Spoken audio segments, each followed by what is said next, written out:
अशा पद्धतीनं रोहित पवार यांच्या सोबत ईडीच्या कार्यालयामध्ये जात आहेत। एक विश्वास की आम्ही सगळे तुमच्या सोबत आहोत हे सांगण्याचा भारताचं संविधान रोहित पवार यांना दिलंय आणि आता रोहित पवार यांनी सुद्धा नमस्कार केलेला सुप्रिया सुळे यांना आणि आता चौकशीसाठी ते आज जातील।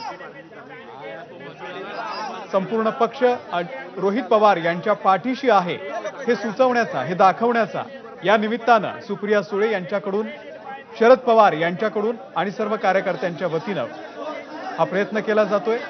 रोहित पवार आता ईडीच्या कार्यालयामध्ये आत गेलेले आहेत। त्यांची चौकशी सुरू होईल आणि त्यानंतर आता ही चौकशी किती तास सुरू राहते हे पाहावं लागेल, परंतु तोपर्यंत सर्व कार्यकर्ते तिथेच थांबतील असं सुद्धा बोललं जात आहे।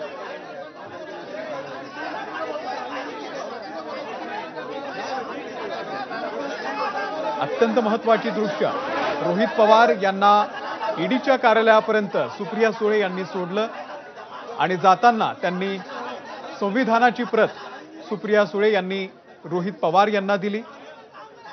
संपूर्ण पक्ष तुमच्या सोबत आहे, संवैधानिक मार्गाने आपण हा लढा देऊ असा एक सूचक संदेश सुद्धा या माध्यमामधून दिला गेलाय। गर्दी अनियंत्रित होतीये, मोठ्या संख्येने सर्व कार्यकर्ते त्या ठिकाणी पोहोचलेले आहेत आणि आता पोलिसांची सुद्धा वर्दळ वाढलेली आहे। सर्व कार्यकर्त्यांना पोलीस समजावून सांगतायत। सध्या ईडीच्या कार्यालयाच्या बाहेर सुप्रिया सुळे थांबलेल्या आहेत। रोहित पवार सध्या आतमध्ये गेलेले आहेत।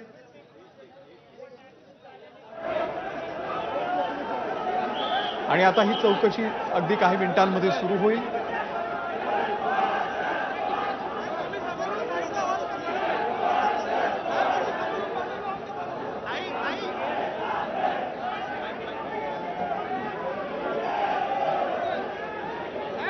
अगदी हाकेच्या अंतरावरती असलेल्या ईडीच्या कार्यालयामध्ये आज दिवसभर राष्ट्रवादीचे अध्यक्ष शरद पवार सुद्धा ठाण मांडून बसणार आहेत।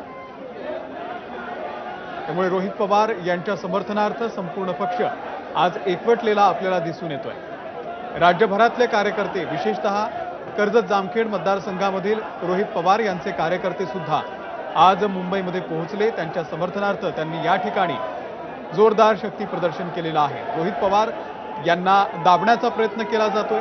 शेतकऱ्यांचे प्रश्न, कष्टकऱ्यांचे प्रश्न, तरुणांच्या बेरोजगारीचा प्रश्न सातत्याने रोहित पवार उचलतात आणि त्याचमुळे त्यांना दाबण्याचा प्रयत्न केला जातोय। ही दृश्य खूप महत्त्वाची आहेत। ईडीच्या कार्यालयाच्या बाहेर जेव्हा रोहित पवार आतमध्ये जात होते तेव्हा संविधानाची प्रत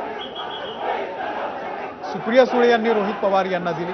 रोहित पवार यांनी सुप्रियाताईंना नमस्कार केला आणि त्यानंतर ते कार्यालयामध्ये गेलेले आहेत। आणि दुसरीकडे आपण कार्यकर्ते बघतोय, कार्यकर्त्यांनी जोरदार घोषणाबाजी सुरू केलेली आहे।